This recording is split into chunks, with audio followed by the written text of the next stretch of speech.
Mon ex va venir passer une semaine ici, m'a dit ma petite amie. Si ça te met mal à l'aise, tu peux aller à l'hôtel. Comme c'est attentionné de ta part, ai-je répondu. Puis j'ai réservé une suite pour cette semaine-là et engagé une société de déménagement pour emballer toutes mes affaires. Quand elle est rentrée chez elle, elle a trouvé l'appartement vide. Je m'appelle Lucas, j'ai 31 ans, et jusqu'à récemment, je pensais que ma vie se déroulait plutôt bien. Je vivais avec Daniela, ma petite amie de 29 ans, dans son appartement. Enfin, c'était à elle, mais je payais la moitié du loyer et j'avais fourni presque tout ce qu'il y avait à l'intérieur. Le canapé, la télévision, le système audio, mon bureau, et même un paludarium qui m'avait coûté une petite fortune. C'était un aquarium avec des plantes et des grenouilles, quelque chose dont j'avais toujours rêvé. Au début, Daniela trouvait ça étrange, mais avec le temps, elle avait fini par s'attacher aux petites grenouilles. Ou du moins, c'est ce que je croyais. La vie à deux n'avait rien d'un conte de fées. Daniela avait ses moments. Parfois, elle se montrait contrôlante. D'autres fois, elle faisait tout un drame pour des broutilles, comme si je laissais un verre dans l'évier ou que je ne répondais pas assez vite à un message. Je laissais passer, en me disant que c'était ça, les relations, il faut faire des compromis. L'appartement était bien situé, proche de mon travail de graphiste indépendant, et j'aimais notre petite routine. Mais pour être honnête, j'avais déjà remarqué certains signes qui montraient que les choses n'étaient pas aussi parfaites que je voulais le croire. Tout a explosé un mardi soir. J'étais assis sur le canapé, en train de consulter les emails d'un client, quand Daniela est entrée avec ce sourire qu'elle utilise toujours quand elle veut obtenir quelque chose. Elle s'est assise juste à côté de moi, un peu trop près, et a lâché la bombe. « Lucas, il faut qu'on parle. » Je m'attendais à une idée farfelue, comme repeindre les murs d'une autre couleur ou adopter un chien. Mais ce qu'elle a dit m'a glacé le sang. Joaquin, mon ex, vient en ville la semaine prochaine. Je lui ai dit qu'il pouvait rester ici. J'ai cligné des yeux, essayant d'assimiler l'information. Joaquin. Son ex. Celui dont elle parlait parfois d'un ton qui me hérissait les nerfs. Il allait maintenant séjourner dans notre appartement, là où je vivais et payais la moitié de tout. Rester ici ? Ai-je demandé, essayant de garder mon calme. Et il va dormir où ? Sur le canapé, a-t-elle répondu, comme si c'était la chose la plus normale au monde. Ce n'est que pour une semaine. Ce n'est pas grand-chose. Une semaine. Ma voix a été plus forte que je ne l'aurais voulu. Daniela, tu n'as même pas pensé à m'en parler ? Elle a froncé les sourcils, comme si ma réaction l'avait offensée. Je ne pensais pas que c'était un problème. Ce n'est pas un inconnu. Si tu n'es pas à l'aise, tu peux aller à l'hôtel quelques jours. Cette phrase m'a frappé en plein ventre. Aller à l'hôtel. Moi, dans mon propre chez-moi, là où j'avais apporté presque tout. Je l'ai regardée, espérant qu'elle allait dire que c'était une blague. Mais non. Son visage était sérieux, presque provocateur, comme pour dire, si ça ne te plaît pas, tant pis. Comme c'est attentionné de ta part, ai-je lâché avec un sarcasme qu'elle n'a même pas remarqué. Je savais que tu comprendrais, a-t-elle répondu en reprenant sa soirée comme si de rien n'était. Je n'ai pas fermé l'œil de la nuit. Je fixais le plafond pendant que Daniela dormait profondément, comme si rien ne s'était passé. Mon esprit tournait en boucle. Il ne s'agissait pas seulement de Joaquin, même si c'était déjà assez grave. C'était la façon dont elle m'avait traité, comme si mon opinion n'avait aucune importance, comme si j'étais un simple locataire plutôt que son compagnon. J'ai repensé à toutes les fois où j'avais cédé, quand elle s'était plainte du paludarium parce qu'il prenait trop de place, quand elle avait voulu remplacer mon canapé par celui d'un magazine, quand elle prenait des décisions sans même me consulter. C'était toujours moi qui devais m'adapter.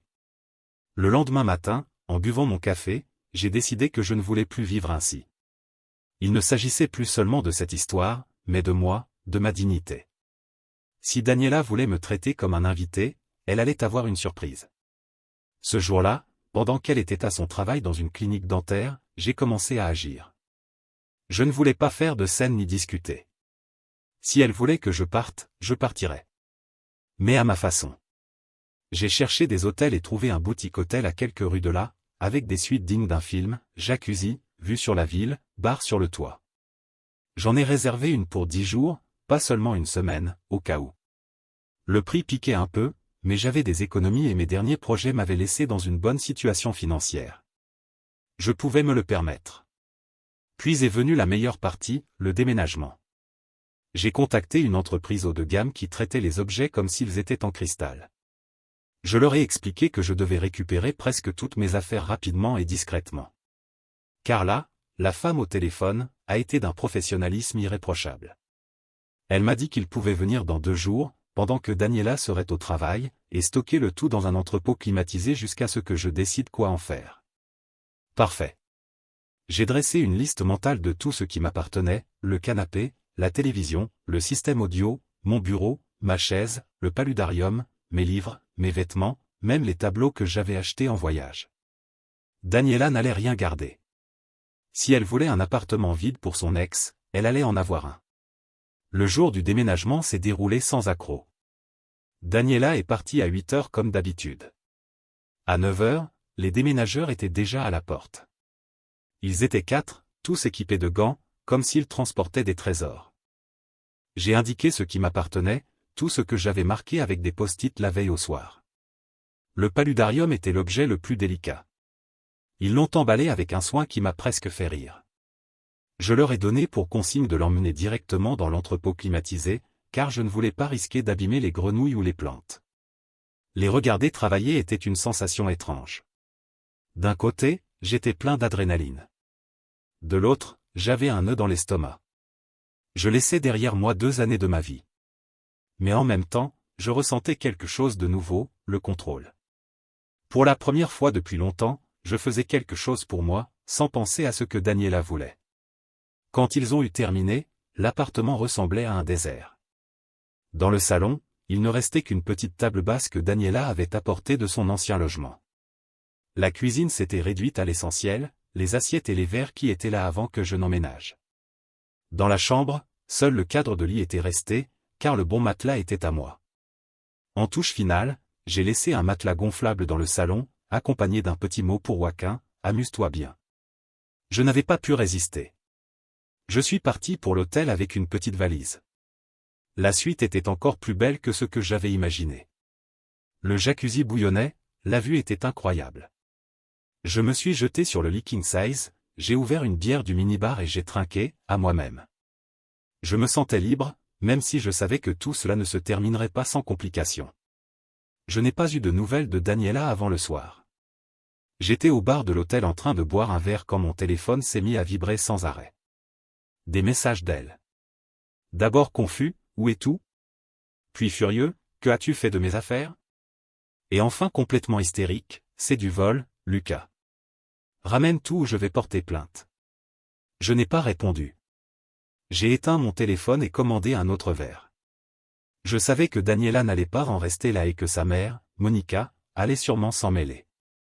Mais pour la première fois, je m'en fichais. J'avais franchi la première étape, et il n'y avait plus de retour en arrière possible. Je suis resté au bar de l'hôtel, un whisky à la main, à contempler les lumières de la ville. La liberté avait un goût incroyable, mais il y avait aussi un poids sur ma poitrine. Ce n'était pas seulement le fait de quitter l'appartement ou d'anticiper la confrontation qui arrivait. C'était 2 ans de relations, des projets, des disputes, des bons moments, tout s'effondrait. Chaque fois que je doutais, je me rappelais la phrase de Daniela, « Si tu te sens mal à l'aise, tu peux aller à l'hôtel. » Cette phrase me faisait serrer les dents et continuer. Le lendemain matin, je me suis réveillé dans la suite, le soleil filtrant à travers les rideaux. J'ai pris un bain dans le jacuzzi, chose que je n'avais jamais eue à l'appartement, puis je suis descendu prendre le petit déjeuner. Je buvais mon café quand j'ai rallumé mon téléphone. Grosse erreur. J'avais 42 messages et 15 appels manqués, la plupart venant de Daniela, quelques-uns de Monica, et un d'un numéro inconnu. Je ne les ai pas tous lus, mais les premiers donnaient le ton. Où sont mes affaires, Lucas? C'est du vol. Tu vas le payer. Mon avocat va te contacter. Monica était plus directe, tu es irresponsable. Tu vas détruire la vie de ma fille. Le message inconnu venait de Pablo, un ami commun, et Daniela est dans tous ses états. Que s'est-il passé? Appelle-moi. Je n'ai appelé personne. J'ai simplement écrit un court message à Daniela. Tout ce que j'ai emporté m'appartient. Vérifie le bail. Rien n'est à ton nom. Bonne chance avec Joaquin. Je l'ai envoyé et j'ai éteint mon téléphone. Je ne voulais pas tomber dans son jeu fait de cris et de culpabilisation. Je savais comment elle fonctionnait, d'abord elle pleurerait, ensuite elle hurlerait, et à la fin elle te ferait passer pour la pire personne au monde. Je n'allais pas lui donner cette satisfaction. Ce jour-là, j'ai décidé de me déconnecter complètement. Je suis allé dans un café que j'aimais bien, j'ai travaillé un peu sur un projet freelance, puis j'ai flâné dans la ville. C'était étrange de ne pas devoir rentrer à l'appartement, de ne plus ressentir la pression de gérer Daniela. J'ai même acheté une petite plante pour la suite, histoire de la rendre un peu plus accueillante. Je ne savais pas combien de temps j'allais rester là, mais je voulais y apporter un petit air de « chez moi ». Ce soir-là, j'ai reçu un email de la société de déménagement. Tout était en sécurité dans l'entrepôt climatisé, y compris le paludarium.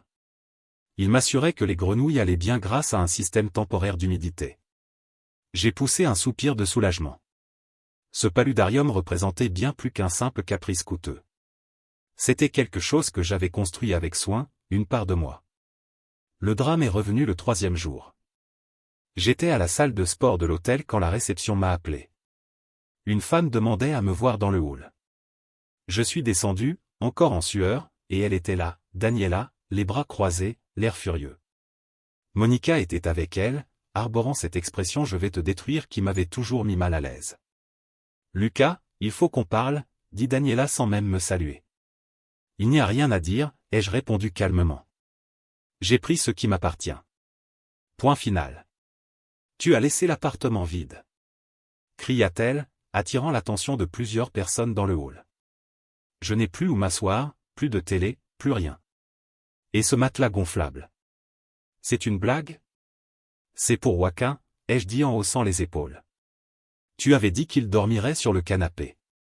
Mais comme le canapé est à moi, j'ai pensé que ce serait une touche sympa. Monica fit un pas en avant, pointant un doigt accusateur vers moi. Tu es vraiment ingrat. Ma fille t'a ouvert son foyer et c'est ainsi que tu la remercies ? Une maison où l'on me demande de partir pour que son ex puisse rester ? Ai-je rétorqué. Non merci. Daniela a essayé de répondre, mais je l'ai coupé. Si tu veux te battre, fais-le avec un avocat. J'ai des reçus pour tout ce que j'ai emporté. Il n'y a rien à toi dans cet entrepôt. Elle est restée silencieuse, mais ses yeux lançaient des éclairs. Monica a tenté de parler, mais Daniela l'a arrêtée et elles sont parties. Je ne me sentais pas comme un vainqueur, juste épuisé. Je savais que ce n'était pas terminé. Cet après-midi-là, Pablo m'a rappelé. J'ai décroché, car ce n'est pas le genre à se mêler des histoires des autres. Il m'a dit que Daniela racontait à tout le monde que je l'avais abandonnée et que j'étais parti avec ses affaires. J'ai essayé d'expliquer, mais il s'est contenté de dire. Frérot, je ne sais pas ce qui s'est passé, mais elle est dévastée. Et Joaquin est maintenant à l'appartement. Joaquin est là. Ai-je demandé, incrédule. Il est arrivé hier. Il n'a nulle part où aller. J'ai ri, même s'il n'y avait rien de drôle là-dedans. Daniela avait vraiment laissé son ex s'installer dans un appartement vide avec un matelas gonflable comme seul confort. Pendant une seconde, j'ai presque eu pitié d'eux. Les jours suivants furent un mélange de calme et de tension. J'ai trouvé un nouvel appartement, petit mais lumineux, avec assez d'espace pour le paludarium. J'ai signé le bail et organisé avec l'entreprise de déménagement le transfert de mes affaires pour la semaine suivante. Pendant ce temps, Daniela n'a pas cessé. J'ai reçu des messages d'amis, certains me soutenaient, d'autres me demandaient de lui parler. Monica m'a envoyé un très long email disant qu'elle était déçue, que je n'étais pas l'homme qu'elle pensait. Je l'ai supprimé à mi-parcours. Le vendredi a été la goutte d'eau. J'étais dans la suite en train de revoir les plans pour mon nouvel appartement quand j'ai reçu une notification de la banque. Daniela avait essayé d'utiliser notre carte commune pour payer le loyer. Le compte était presque vide, car j'avais déjà transféré ma part. Quelques minutes plus tard, un message d'elle est arrivé. Je n'arrive pas à croire que tu me fais ça. Paie le loyer ou je te poursuis. Là, j'ai explosé intérieurement. J'ai appelé Martin, un ami avocat, et je lui ai tout raconté. Il m'a dit que Daniela n'avait aucun recours juridique, car le bail était à son nom et je n'étais pas obligé de payer quoi que ce soit. Il m'a aussi conseillé de tout documenter, messages, appels, visites à l'hôtel. Au cas où ça tourne mal, a-t-il ajouté. Je n'aimais pas la tournure de la situation, mais j'ai commencé à faire des captures d'écran. Ce soir-là, en dînant à l'hôtel, j'ai repensé à tout ce qui m'avait amené ici. Il y a une semaine, je vivais dans un appartement qui me semblait être le mien, même s'il ne l'était pas totalement.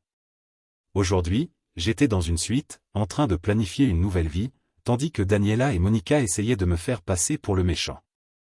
Mais je ne l'étais pas. J'avais simplement choisi ma paix intérieure. Et même si je ne savais pas ce qui allait arriver, pour la première fois depuis longtemps, j'avais l'impression d'être sur la bonne voie. Les jours suivants furent un tourbillon. Daniela ne lâchait rien. Les messages continuaient, de plus en plus intenses. Elle passait de la colère aux supplications. « Lucas, on peut parler. » Je ne voulais pas que ça se termine comme ça. Puis elle revenait à l'attaque. « Tu ne peux pas juste me laisser sans rien. C'est inhumain. » Monica était toujours de la partie, m'envoyant des messages oscillant entre insultes et chantage émotionnel. « Ma fille ne mérite pas ça. Réfléchis à ce que tu fais. » J'ai ignoré la plupart de ces messages, mais je les ai tous sauvegardés comme Martin me l'avait conseillé. Je ne voulais pas de mauvaises surprises juridiques. Le samedi, alors que je prenais mon petit déjeuner à l'hôtel, j'ai reçu un appel d'un numéro inconnu. J'ai figé en entendant une voix calme et tendue. « Lucas, c'est Joaquin. Écoute, je ne veux pas m'en mêler, mais Daniela est incontrôlable. Elle m'a raconté ce qui s'est passé, et honnêtement, je me sens coincé dans une histoire qui ne me concerne pas. Je ne savais pas si je devais rire ou raccrocher. Le type qui vivait désormais dans l'appartement de mon ex voulait jouer les médiateurs. Vraiment ? Ai-je répondu. Tu n'es mêlé à rien. Daniela a décidé de t'inviter sans me consulter. Moi, je suis parti. Si elle ne va pas bien, c'est à elle de régler ça. Je comprends, a-t-il dit, et il avait l'air sincère. Je voulais juste te dire que je pars aujourd'hui. C'est trop bizarre pour moi. Il a raccroché, et pendant un instant, j'ai ressenti une forme de respect pour lui. Au moins, il avait la décence de ne pas rester là comme si de rien n'était. Mais l'idée de l'imaginer dormant sur ce matelas gonflable au milieu de murs vides m'a aussi bien fait rire. Daniela avait vraiment atteint un nouveau sommet.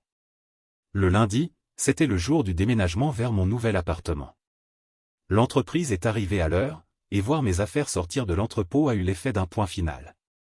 La première chose que j'ai installée fut le paludarium. Je l'ai placé dans un coin du salon où la lumière naturelle faisait briller les plantes. Les grenouilles semblaient heureuses ou du moins, elles ne se plaignaient pas. En installant le reste, le canapé, la télévision, mon bureau, j'ai eu l'impression de construire quelque chose qui m'appartenait vraiment. Pas un lieu partagé où je devais toujours faire des compromis, mais un espace rien qu'à moi. Ce même après-midi, j'ai reçu un email de Daniela. Il était long, rempli de reproches, mais aussi empreint d'un nouveau ton, le désespoir. Elle disait qu'elle ne pouvait pas payer le loyer seule, que l'appartement était invivable sans mes affaires, et que Joaquin était parti au bout de 2 jours parce qu'il n'y avait rien de confortable. Elle a terminé son message en me demandant de revenir, qu'on pouvait arranger les choses. Pendant une seconde, j'ai hésité, non pas parce que je voulais me remettre avec elle, mais parce qu'une partie de moi éprouvait de la pitié. Puis je me suis souvenu de toutes les fois où elle m'avait fait me sentir comme un simple locataire, et j'ai supprimé l'email. Les choses ont dégénéré le mercredi. Je travaillais dans mon nouvel appartement lorsque quelqu'un a sonné à la porte. C'était un livreur avec une lettre recommandée. Je l'ai ouverte, pensant que c'était une facture, mais c'était une notification légale. Daniela me poursuivait en justice pour détournement de ses biens. J'ai éclaté de rire, mais j'étais aussi inquiet. J'ai immédiatement appelé Martin. Il a lu la lettre, et il a ri lui aussi. C'est une plaisanterie, a-t-il dit. Elle n'a aucune preuve que ce que tu as emporté lui appartient. Envoie-moi les reçus de tout, et cette affaire n'ira même pas plus loin que ça. Je lui ai envoyé tout, les factures du canapé, de la télévision, du paludarium, même celles des tableaux. Martin m'a assuré de ne pas m'inquiéter, mais de rester vigilant au cas où Daniela ou Monica tenteraient d'aller plus loin. Et elles l'ont fait. Le lendemain, Monica est apparue devant mon nouvel immeuble. Je ne sais pas comment elle avait obtenu l'adresse, mais elle était bien là, hurlant à l'entrée comme dans un mauvais feuilleton. « Lucas, sors tout de suite. Tu ne peux pas faire ça à ma fille. » J'ai appelé le gardien et lui ai demandé de ne pas la laisser monter. J'ai aussi tout filmé depuis la fenêtre, juste au cas où. Ce soir-là, j'ai écrit à Martin pour lui raconter ce qui s'était passé. Il m'a suggéré de déposer une demande d'ordonnance restrictive. Au début, cela me paraissait extrême, mais lorsque Monica est revenue le lendemain avec Daniela, j'ai changé d'avis. Daniela n'a pas crié cette fois.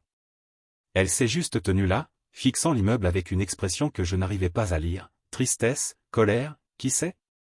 Mais je m'en fichais.